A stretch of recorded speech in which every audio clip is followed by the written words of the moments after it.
Shabbat Shalom, Shalom Aleichem.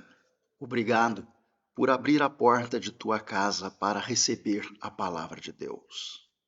Shabbat, memorial da criação, quarto mandamento do Decálogo, sinal de aliança entre Deus e os filhos de Israel. A porção desta semana, Vairá, está no livro de Êxodo, capítulo 6, verso 2, ao capítulo 9, verso 35. Eu apareci. Traz o relato das promessas de Deus para a redenção dos filhos de Israel. Também anuncia o coração obstinado de Faraó, recusando-se a dar a liberdade aos descendentes de Abraão depois do tempo de cativeiro. Uma sequência de sinais e pragas são derramadas sobre a terra do Egito. Mas o faraó, nos diz o contexto, endurece a sua cerviz e de forma teimosa, obstinada, recusa deixar ir livre os descendentes de Israel. As pragas são colocadas em uma sequência não somente a demonstrar o poderio de Deus, mas principalmente com a finalidade de fazer o faraó entender que Deus é soberano, onipotente e aquele que domina o universo. Deus é único. A vara de Arão se transforma em cobra. Milagre ou sinal este imitado pelos feiticeiros do faraó. Mas a partir de então, a primeira praga, a água se transforma em sangue, também imitado pelos feiticeiros. As rãs, ou os sapos, também esta praga, de maneira convincente ao faraó, acaba sendo imitada pelos seus feiticeiros. Na sequência, nós temos os piolhos. Esta praga não imitada. As bestas feras, a quarta praga, Arov, e Moisés, então, solicita ao faraó que o povo pudesse ir ao deserto numa caminhada de 3 dias para servir ao Senhor. Na sequência, nós temos a pestilência que atinge os animais dos egípcios, contudo, não atinge os animais dos israelitas. Na sequência, tendo o faraó endurecido o seu coração, temos a sarna, úlceras e fuligens da fornalha que acabam trazendo uma série de enfermidades aos egípcios. A partir daí, então, na 7ª praga, com chuvas de pedra, saraiva, fogo, o faraó reconhece e diz: eu pequei, nós somos injustos e Deus pratica a justiça e equidade. Teimosia ou coragem? Como podemos descrever as ações do faraó diante das investidas de Moisés, anunciando a ele desastres, sinais que acabariam por trazer sofrimento ao povo egípcio?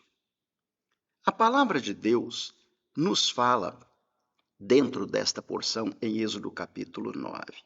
Então disse o Senhor a Moisés e a Arão: tomai vossas mãos cheias de cinza do forno, e Moisés a espalhe para o céu diante dos olhos do faraó.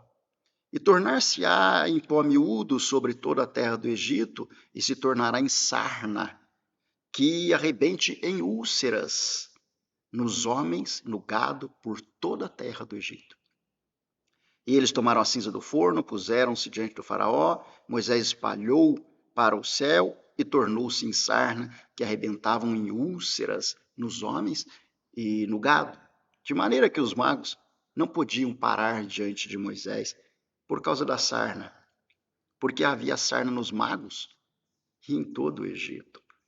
Então, o Senhor endureceu o coração do faraó, e não os ouviu, como o Senhor tinha dito a Moisés. Essa porção ela é interessante porque não somente nesta passagem, como em outras, nos é dito que o Senhor endureceu o coração do faraó. E eu perguntei outrora, as ações ou reação de faraó representa a sua coragem, a sua força ou um coração obstinado e endurecido? O texto diz que o Senhor endureceu o coração de faraó. Curiosamente, dentro da Brit Hadashah, o Novo Testamento, na carta aos Hebreus, no capítulo 3, nos diz assim: portanto, como diz o Espírito Santo, se ouvirdes hoje a sua voz, não endureçais os vossos corações, como na provocação, no dia da tentação, no deserto, onde vossos pais me tentaram, me provaram e viram por 40 anos as minhas obras. O texto diz, não endureçai os vossos corações se ouvirdes hoje a sua voz. A pergunta diante desta palavra é, por que haveria Deus de endurecer o coração do faraó? E dentro aqui deste texto, vemos que o coração não deve estar endurecido diante do chamado de Deus, diante da voz de Deus. Como entender esta circunstância? Teimosia de faraó, obstinação, coração pesado, ou coragem de faraó, ou força de faraó? A questão é que Deus não fere o livre-arbítrio. Somente depois da 7ª praga, o faraó acaba por dizer e reconhecer a sua pequenez diante de Deus. E ele diz, pequei, praticamos a iniquidade. Ali estaria ocorrendo já a 8ª praga, que seria a chuva de pedras, de saraiva e fogo. Deus não fere nosso livre-arbítrio. As características inerentes à escolha do homem são provenientes da natureza de Deus. E quando a porção diz que Deus endureceu o coração de Faraó, isso cumpre um único propósito: permitir a coragem do homem no seu próprio entendimento, para que ele desafie Deus dentro do que ele entende ser possível e ser capaz, a fim de que se manifeste de uma maneira diferenciada a força do Todo-Poderoso e soberano Criador de todas as coisas. A criatura deve se submeter ao Criador. Então Deus permite ao faraó o exercício do livre-arbítrio para que, no limite de suas forças e de seu frágil entendimento, o governador, o todo-poderoso do Egito, que se via como um deus no panteão dos deuses, pudesse entender que aquele que cria todas as coisas e define a existência de toda a criatura é o dominador, o que coloca reinos, derruba reinos, coloca reis, derruba reis e define a situação de todo o universo. Dentro ainda da Torá, no livro de Hebreus, capítulo 30, nos diz assim: e o Senhor teu Deus circuncidará o teu coração e o coração de tua descendência, para amares ao Senhor teu Deus com todo o teu coração, com toda a tua alma, para que vivas. Circuncisão do coração. Isso é necessário, não somente servir a Deus de mente, mas principalmente servir a Deus com o coração. Neste nível, ainda o faraó não havia chegado. Obviamente que a Torá não relata que o faraó serviu a Deus. No entanto, a Torá relata que Deus, no livro de Deuteronômio, capítulo 4, é fogo consumidor, é um Deus zeloso. No entanto, na mais pura equidade, justiça e bondade, Deus permite ao homem o exercício de sua escolha, para que o homem possa se ver definitivamente convencido de que, nas mãos de Deus, somos pó e cinza. A carta de Hebreus apresenta um texto coerente e correto. Não endureça o seu coração. Não seja incrédulo, ainda diz o livro de Hebreus. No verso 15 diz: se ouvirdes a sua voz hoje, não endureçais os vossos corações como na provocação.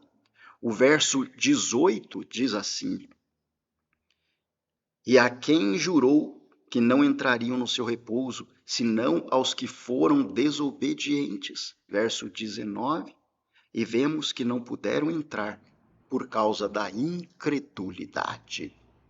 Como entender, então, o que ocorre com a narrativa de Êxodo? Teimosia ou coragem? A verdade é que, quando chegamos ao estágio de entender a respeito do soberano e do Criador, a guerra está acabada. No mesmo livro de Êxodo, capítulo 10, verso 3, nos é dito: até quando o faraó persistirá em não demonstrar humildade diante de Deus? A partir da 8ª praga, se manifesta não o livre-arbítrio, mas o egocentrismo do faraó. O seu coração segue sendo obstinado, segue sendo teimoso. Até a 7ª praga, e no concluir desta, ele entende que Deus é o soberano. Admite ter praticado a iniquidade e vê Deus como justo dominador. No entanto, a partir da 8ª praga, persistindo esta condição, o faraó faz valer o seu ego, faz valer o seu centrismo, o entendimento que, no panteão dos deuses, ele se mostraria grandioso. Os seus próprios servos entenderam quando disseram ao faraó: por que não ceder às palavras de Moisés? Não vês tu, ó faraó, que o Egito está perdido? Mas o faraó se recusa em deixar o povo ir para servir a Deus. E qual é a finalidade das pragas? Apresentar diante de Faraó as maravilhas simplesmente? Não. Mostrar que Deus é soberano. Escrito está: para que reconheças que Deus é Deus. A diferença entre endurecer e endurecer. Nos nossos termos, na língua portuguesa, a palavra aparece escrita da mesma forma. No entanto, no original, em uma delas aparece como força e coragem. Até a 7ª praga, o faraó faz valer a sua coragem, a sua força, a sua imposição como mandatário e desafia Deus.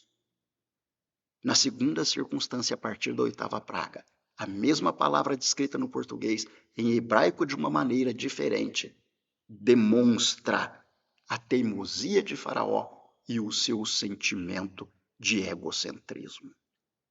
O que nos ensina esta porção? Que Deus, bondoso e misericordioso, nos permite até desafiá-lo, até entender que o nosso ego deve ser colocado por terra e nos entregarmos em suas mãos, porque ele busca o bem de toda a humanidade. Que o Eterno nos abençoe, hoje e sempre, e se ouvirdes a sua voz, não endureçais os vossos corações, como nos dias do deserto. Shalom Aleichem Lehitraot. Até a próxima oportunidade. A Congregação Israelita da Nova Aliança em Curitiba agradece à Rede Super de Televisão e à direção da PIB Curitiba por esta oportunidade, certos de que o Eterno nosso Deus abençoará aqueles que abençoam o seu povo Israel.